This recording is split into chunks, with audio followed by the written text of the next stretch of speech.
vynášajú v nich, v ich vlastnom myšlení a konaní to lepšie, to ušľachtilejšie. A svoje chvíle utrpenia, bolesti jednotlivca i celého národa, ktoré tie isté pocity ľudskej solidarity, blízkosti, sebaobetovania vynášajú na povrch. Slovom, sú to také veľké, obrodné obdobia, ktoré zlepšujú ľudí, zlepšujú hnutia, zlepšujú národy.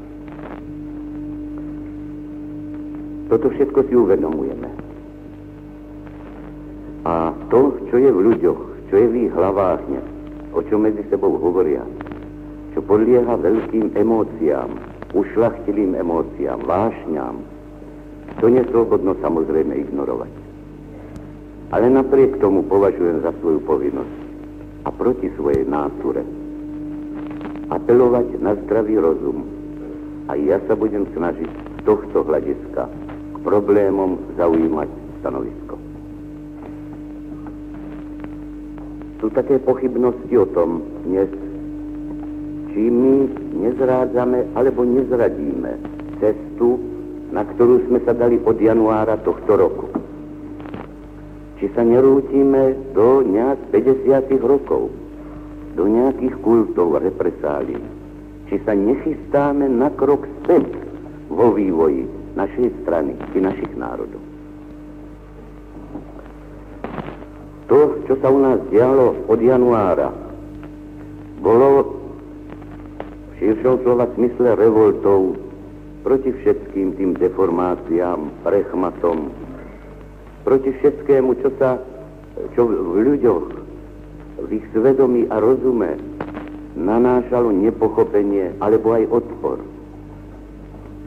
Išlo o očistenie myšlienky socializmu, komunizmu, marxizmu a išlo o to, túto myšlienku v našich podmienkách realizovať, vytvoriť slobodnejšiu situáciu pre život našich ľudí a získavať takto tiež pre túto myšlienku široké vrstvy nášho národa. Hľadali sme za tých 8 mesiacov i domýšľali myšlienky, i hľadali cestu, ako ich realizovať. Týchto krátkych 7 mesiacov je v vývoji našej strany i našich národov je veľké obdobie, svetlé obdobie. A chcem povedať, že všetci súdruhovia, najmä rozhodujúci, vedúci súdruhovia, s ktorými som tam tie dni strávil a rokoval, boli jednoznační v tom, že sa ničoho z týchto veľkých mesiacov, z toho veľkého zápasu o novú náplň socialistickej demokracie, že sa ničoho nevzdávame. A že len za tejto podmienky hľadáme východisko zo situácie. Veď aj myšlienky sú stelesňované ľuďmi. A tí ľudia, ktorí sa vrátili na svoje miesta v strane a v štáte, tí ľudia nič zo svojich myšlienok, zo svojich zásadných myšlienok, nič z toho neupustili. A idú s odhodlaním postupne, ako to situácia dovolí, realizovať tieto myšlienky, domýšľať ich a v našej spoločnosti presadzovať a získavať pre ne masy ľudí. To všetko pozitívne, čo v týchto mesiacoch bolo, čo od januárového pléna tohto roku cez ostatné pléna UVK ešte a náš akčný program sa k nám do našej verejnosti a do našich rozumov dostalo, to všetko chceme uchovať, chceme to prehlbovať a ako hovorím, chceme to znovu do našej celej spoločnosti presadzovať. Pravda, neboli len svetlá za týchto 7-8 mesiacov našej práci. Boli tu i tiene, tak ako to býva, keď sa hľadajú cesty. Boli tu i nedostatky. Hovorili sme často o nich na našich stranických schôdzach. Hovorilo sa o nich v tlači. Hovorilo o nich i májové plénum KSČ. A musíme vidieť i túto druhú stránku. Veď z tragických udalostí, ktoré u nás posledné dni sa stali, treba vyvodiť veľmi rozumné závery, z Skúsenosti, ktoré sme získali, nás nútia pozrieť sa dobre na naše minulé mesiace. Vidieť všetko pozitívne a vidieť naše tiene, vidieť nedôslednosti, vidieť nedostatky a sa z nich učiť. Jeden z týchto nedostatkov bol ten, že samozrejme demokratizačný proces u nás otvoril priestor pre verejnú činnosť, pre pôsobenie nielen komunistom, nielen ľuďom podporujúcim socialistickú myšlienku, ale otvoril priestor aj antisocialistickým silám. Otvoril priestor i ľuďom, ktorí s komunizmom nikdy nezrástli, ktorí stáli na opačnej pozícii. A my sme nenašli dosť politických prostriedkov pre zápasenie s týmito silami. Či to tu boli tie rôzne kluby, K231, ten KAN, alebo či tu boli aj rôzne jednotlivé iné prejavy. Či išlo o pokusy, najmä v českých krajoch, o obnovovanie sociálne demokratickej strany na inej báze a tak ďalej a tak ďalej. Nebolo v nás dosť dôslednosti v týchto otázkach, v našich orgánoch. A hovorím, my sme sami medzi sebou, počínajú súdrom Dubčekom a všetci ostatní, veľmi otvorene a poctivo hovorili, že teda musíme i z týchto skúseností dáke poučenia vyvodiť. Práve tieto naše slabiny, tieto naše, povedzme, nedôslednosti, lebo však orgán, najmä májové plénum UVK ešte zaujalo k tomu stanovisko. Tieto naše nedostatky alebo nedôslednosti boli predmetom kritiky od robotníckych alebo komunistických strán niektorých socialistických štátov. Aké sme my stanovisko v tom zaujímali, je známe. Ja nechcem týmito historickými faktami veci rozširovať. Nás kritizovali za tie a za tie nedostatky, že si nevieme tam a tam veci udržať v rukách, že dovolíme špiniť stranu, komunizmus, marxizmus, tak ďalej a tak ďalej. Mali sme na to naše chápanie, naše vysvetlenie, hovorili sme postupne, pôjdeme k sjazdu, vytvoríme nové orgány, vytvoríme politické predpoklady pre zápas so skutočnými antisocialistickými silami. Nie tak, aby sa nálepkovalo to, lebo ono. Proste to, na čom sa spolu zhodneme. V tejto otázke sme nenašli pochopenie.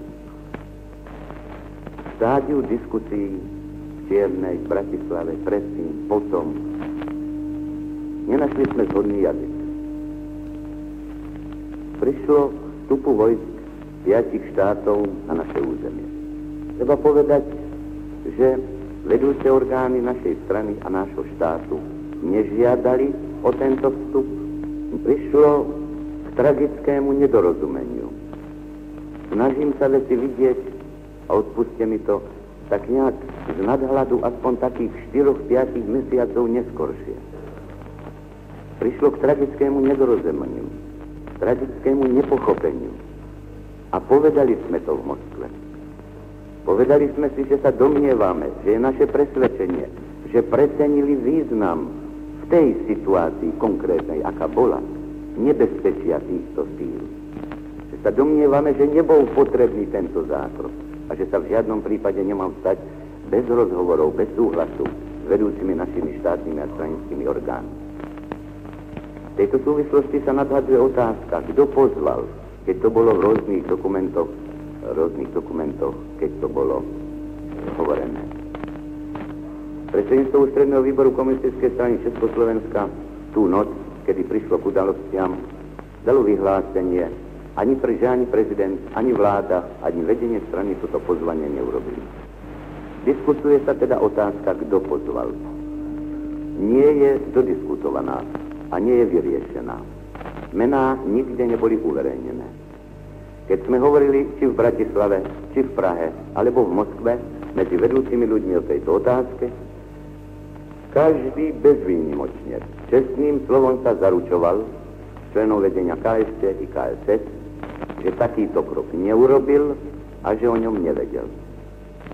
Rôzne indície, ktoré tu nás sú, nie sú fakty, nie sú veci došetrené. A ja nepoznám, ani jednu jedinú vedúcu osobu českého či slovenského politického života, o ktorej sa dalo bezpečne povedať, že takýmto kroku robil.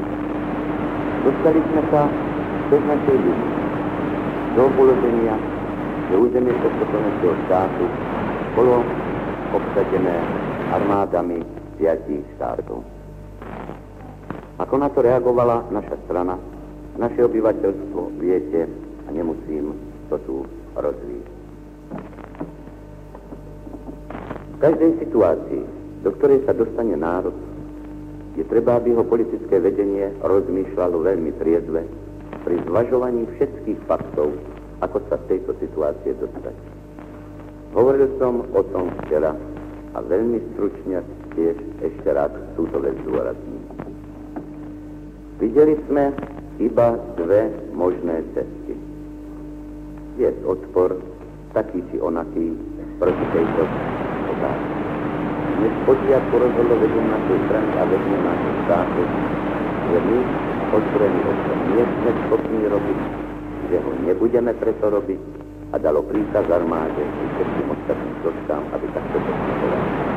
Preto všetci, bez výnimky, statoční ľudia z vedenia strany hľadali a začali hľadať druhú cestu, cestu politického riešenia, cestu politickej dohody, ktorá by nás vyviedla z týchto ťažkých a ťažkej situácie, ktorá by nám vrátila plnú slobodu a suverenitu tohoto štátu, ktorá by nám umožnila progresívnym vedením na čele uskutočňovať u nás naše vlastné ideály. Dnes ja viem, prijímajú sa tieto riešenia aj s istými pocitmi depresií, alebo prijímajú sa s nejakými rozpadmi.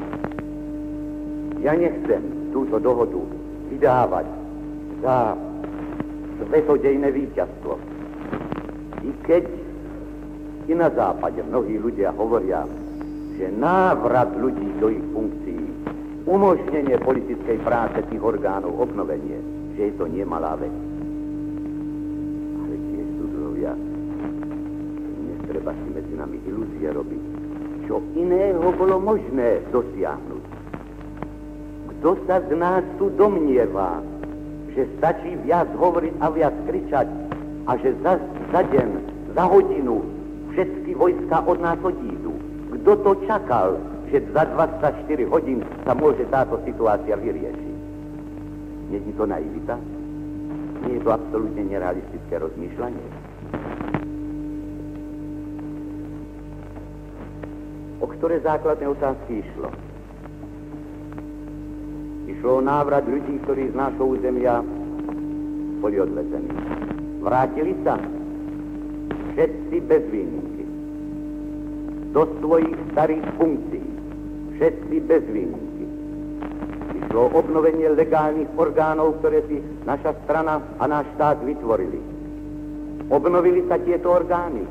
Pôsobí dnes prezident, vláda na čele s Černíkom, vedenie strany na čele s Dubčekom a všetky ostatní orgány pôsobia. Išlo o odchod vojsk 5 socialistických štátov z nášho územia. Jasná dohoda hovorí, že tieto vojska majú hodiť. Postupne, ako sa bude situácia konsolidovať. Kto čaká niečo iné? V rozhovoroch, ktoré sme mali, sa hovorí o relatívne krátkych termínoch. Nejde o ročné záležitosti. O relatívne krátkych. Súvise spojitosti s normalizáciou pomerov u nás. Teda, môžem sa domnievať, a som presvedčený, že i táto otázka pri múdrom postupe komunistov a ostatných ľudí, statočných ľudí v našich národoch, že bude riešená.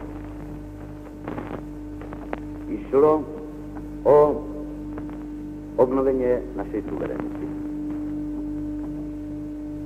Keď hovorím, že budú fungovať naše legálne orgány, že postupne odídu vojska z nášho územia, je to obnova našej národnej a štátnej suverenity. Bude to obnova našej národnej a štátnej suverenity. A bolo nám povedané jasne, že tiež teda bude rešpektovaná. Že to nie je všetko dnes. V túto chvíľu, keď tu sedíme, uvažujme reálne, triezvo, Kto to čakal, že za 5 minút, za deň sa tieto veci môžu stať? Ale perspektíva pár mesiacov, ktorá tu je, ktorá bude neustále rozširovať túto prácu, veď je predsa podľa môjho názoru veľmi reálna perspektíva. Ide o obnovu normálneho života u nás. Nie nejakých prekážok, aby sme začali s vážnou obnovou celého normálneho života u nás. Tie prekážky, že sú tu ešte dnes tam a tam vojska, tie budú zo dňa na deň viacej ustupovať. Vytvára sa nám a doslova deň odo dňa sa nám bude roztvárať priestor pre obnovu hospodárstva, výroby, dopravy, zásobovania a politického života. Kde sú tie strašné zrady, ako to dneska niekto hovorí? Kde sú tie tak strašné kompromisy? Ja viem, že situácia nie je ľahká. A nebude ľahká pár mesiacov. Po takom zásahu, po takej tragédii, ktorá tu došla, to sa zo dňa na deň meniť nedá. Keď sme už mi hovorili o povstaní, dovolte spomenúť, po tých 2 mesiacoch vypätia, úžasného vypätia, nadšenia, obetavosti, čo prišlo? Prišli dlhé mesiace strašného utrpenia. Vraždenia, pálenia detí a tak ďalej a tak ďalej. A niesla nás jedna myšlienka, že cez tieto obete, že my si tu budeme slobodne v tomto štáte a v tomto národe veci riešiť. V zrovnaní s tým, do čoho sme šli v povstaní a po povstaní, to, čo dneska sa ako si od nás žiada, rozumne, triezvo, pokojne, začať veci spravovať vo fabrike, v dedine, v okrese, na Slovensku, v celom štáte. Kde sú tie hrozné ťažkosti? Verte, ja nechcem optimisticky veci riešiť. Tam, keď sme medzi sebou hovorili, prichádzali ťažké depresie na ľudí.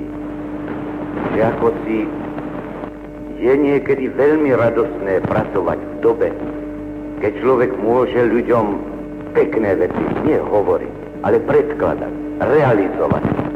Či do ich materiálneho života, lebo do ich duševného, politického života. Keď môže radostne k ľuďom pristupovať. Poviem, keď môže s dobrou správou prichádzať. A že je ťažké, veľmi ťažká robota. Keď musí žiadať aj disciplínu, aj obete, aj isté sebazaprenie, aj isté slzy. Že je to ťažké. A jeden človek chcel od veci utiecť. Povedať, nie, ja to nemôžem, ja to nemám. To neprenesiem, a tak ďalej, a tak ďalej. V tejto chvíli ťažkého položenia národov i strany se hodí taký obyčajný dezertér. Ľahko robí vtedy.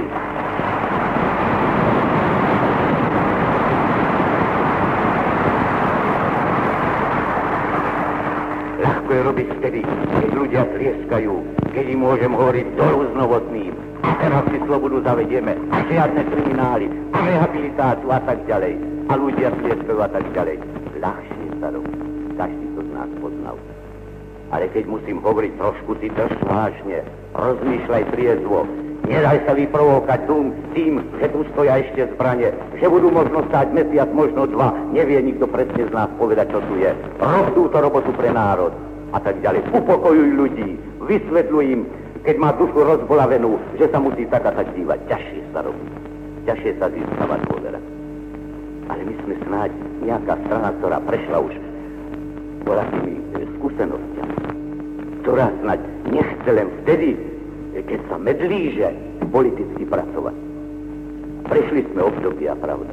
Poznáte ich, nebudem tu na históriu opakovať. Kedy sa veľmi ťažko pracovalo a kedy vydržali tí statoční. Nech odpadne, čo je kolísavé. Nech odpadne, čo je oportunistické. Ale nech v tej strane zostane, čo je pevné, čo je charakterné, čo chce za tento národ zápasy, tak to nie sú roky.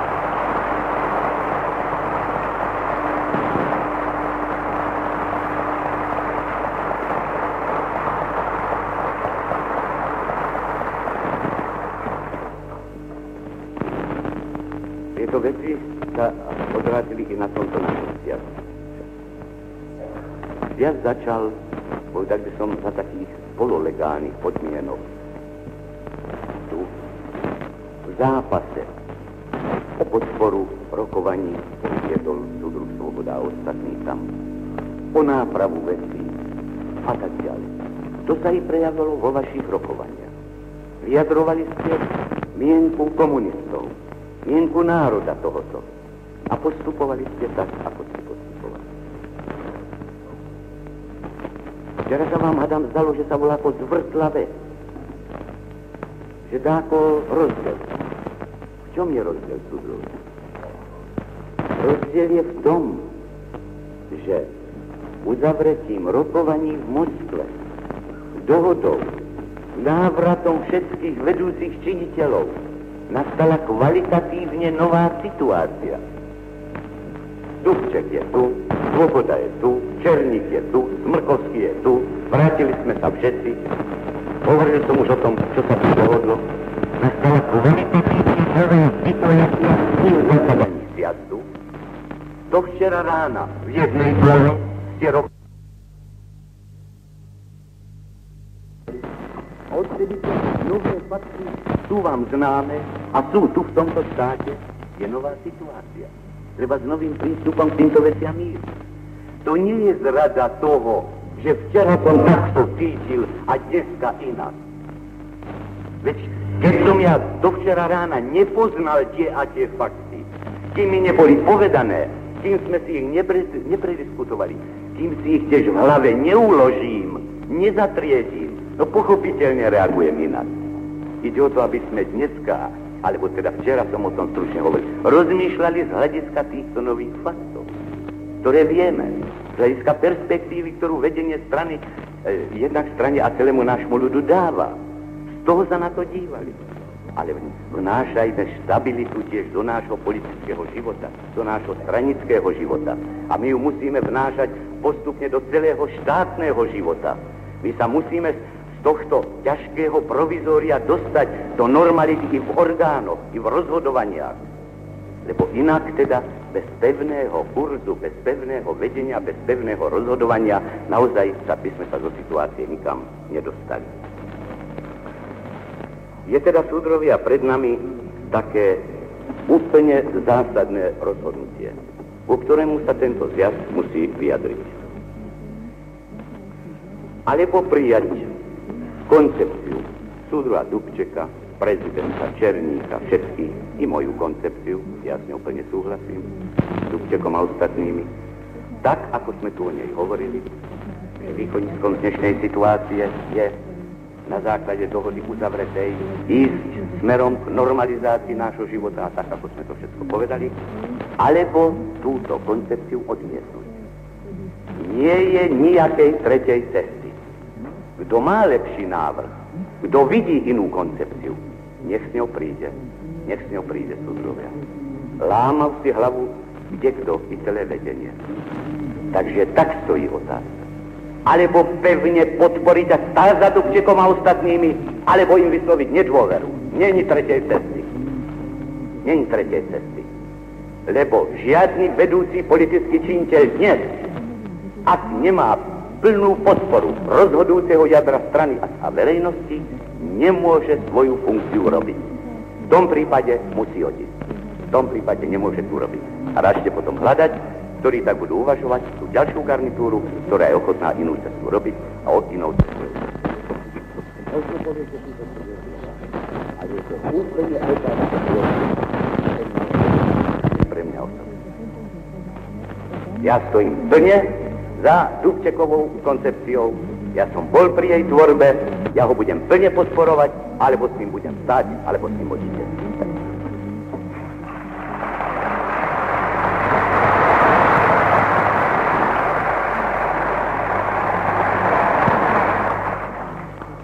Musíme sa teda v tejto veci rozhodnúť. A ja som presvedčený, že zrelosť funkcionárov, delegátov, politická zrelosť, ktorí sú tu, je toho stupňa, že po zvážení všetkých úloh dajú plnú podporu, dajú plnú dôveru Dubčekovu vedením strany, vedením štátu. Potom možno tam sa dostať. I tak to nebude ľahké. I tak bude problémov, i tak bude kritík a všetko ostatné. Ale keď má človek aspoň v strane skrytý chrbát, tak môže potom voľačo aj robiť. Bez toho sa robota robiť nedá. Niekoľkým úlohám, ktoré sú pred nami. Pravda, že za predpokladu, že sa táto línia, ako som hovoril, Dubčeková koncepcia, naša koncepcia, že bude prijatá, že sa tento zjazd a slovenskí komunisti za ňu postavia. Je tu veľký problém jednoty strany. Alebo to poviem negatívne. Hrozí nebezpečie istého rozkolu v strane, najmä v českej časti strany. Na Slovensku by takýmto veciam mohlo prísť vtedy, keby tento zjazd nevedel vypracovať a postaviť sa za jednu koncepciu, za jednu líniu.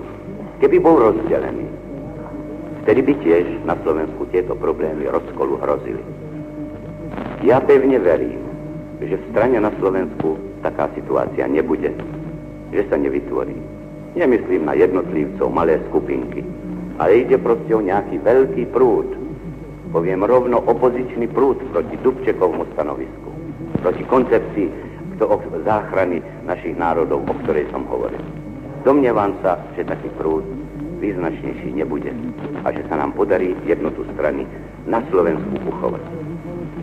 Horšia je situácia v českých krajinách. Strane. To je tá vec, na ktorú niektorí delegáti tak citlivo reagovali okolo 14. zjazdu strany. To je tá vec, ako z tejto situácie von. Dlho sme tiež o tom včera v noci hovorili. Ja nejdem a nemám ani právo hodnotiť ten zjazd. Príliš útržkovete som niektoré veci o tom počul, i keď sa hodiny a hodiny o tom diskutovalo. Nemienim nič a nikoho ani zhadzovať, ani kritizovať. Viem, v akej situácii sa všetko robilo. To viem. Ale ide o jednu jedinú vec a o tej sa chcem zmieniť. To je o ústredný výbor, ktorý bol na tomto 14. mimoriadnom zjazde prijatý. Vec je taká, že v Prahe dnes existujú dva ústredné výbory. Starý ústredný výbor 13. zjazdu so zmenami, ktoré sa tento rok previedli na čele s Dubčekom, Černíkom, Smrkovským a tak ďalej. A nový ústredný výbor zvolený na 14. zjazde na čele s Dubčekom, Černíkom, Smrkovským a tak ďalej. Sú tu. Tieto dva ústredné výbory sú tu. Komunistické strany spojeneckých krajín ten nový ústredný výbor neuznávajú. Vyjadrili zásadné stanovisko, že ho za žiadnych okolností neuznajú. My sme nútení a budeme musieť s týmito štátmi pracovať. To je vonkajší zreteľ, ktorý pre nás nemusí byť rozhodujúci. A nie preto to spomínam. Druhé tomuto ústrednému výboru. My sme za týchto 8 mesiacov strašne veľa sa nahovorili o demokracii.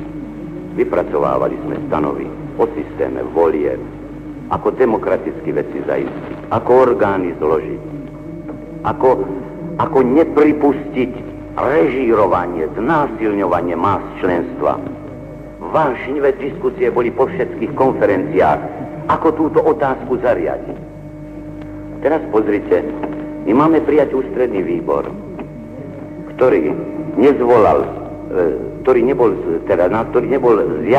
zo zjazdu, ktorý nebol zvolaný ústredným výborom, kde neboli prítomní podľa stanov potrební členovia ústredného výboru, kde bolo aklamačné hlasovanie a tak ďalej a tak ďalej. Ale to by nás ešte, hovorím, na mimoriadnu situáciu nemuselo zaujímať. Ale čo nás, členov strany na Slovensku, musí zaujímať, to je slovenský podiel na tom. To je slovenský podiel na tom.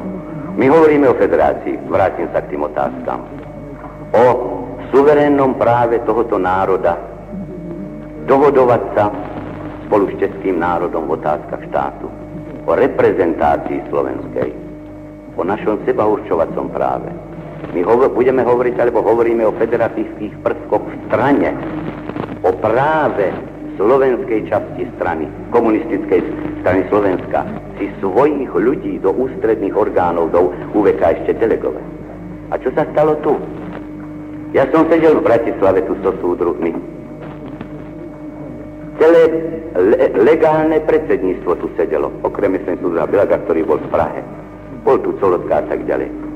Nikto sa neobrátil na legálne existujúci orgán slovenský o zjazde, o účasti, o delegátoch. Ani na mňa osobne. Na žiadneho vedúceho slovenského politika, či bol v Bratislave, alebo aj v Prahe, či bol. Pri započatí zjazdu, ako som počul, prosím, neručím za presné čísla, boli prítomní 4 delegáti zo Slovenska. Postupne niektorí prichádzali. Údajne pri voľbách ich bolo 28 a pri konci nejak niečo cez 40. A na Slovensku je zvolených delegátov na zjazd UVK ešte, ak sa nemýlim, do 300. Ani 10% delegátov zo Slovenska tam nebolo. S kým boli robené porady o složení UVK ešte, pokiaľ ide o zo Slovenska? Kto navrhoval mňa do UVK ešte a do jeho predsedníctva? Kto navrhoval ostatných súdruhov, ktorí tu boli prítomní? S kým sa hovorilo? Kto za to hlasoval? Tak takýmto spôsobom sa ústredný výbor robiť nedá. Ako súdruhovia boli chceli voliť, pri najmenej mali povedať, zo Slovenska tu nie je to. Ani polovice delegátov, musíme slovenskú časť dohodnúť. Tedy keď bude tak situácia, lebo čokoľvek iné. Ale nemôže predsa niekto oktrojovať jednomu suverénnemu národu a jeho strane, že skupinka ľudí, ktorú nikto nepoveril, určí jeho politickú reprezentáciu. No. To je principiálna otázka. My sme robili sjazd za povstania, za horších podmienok. Doslova za horších.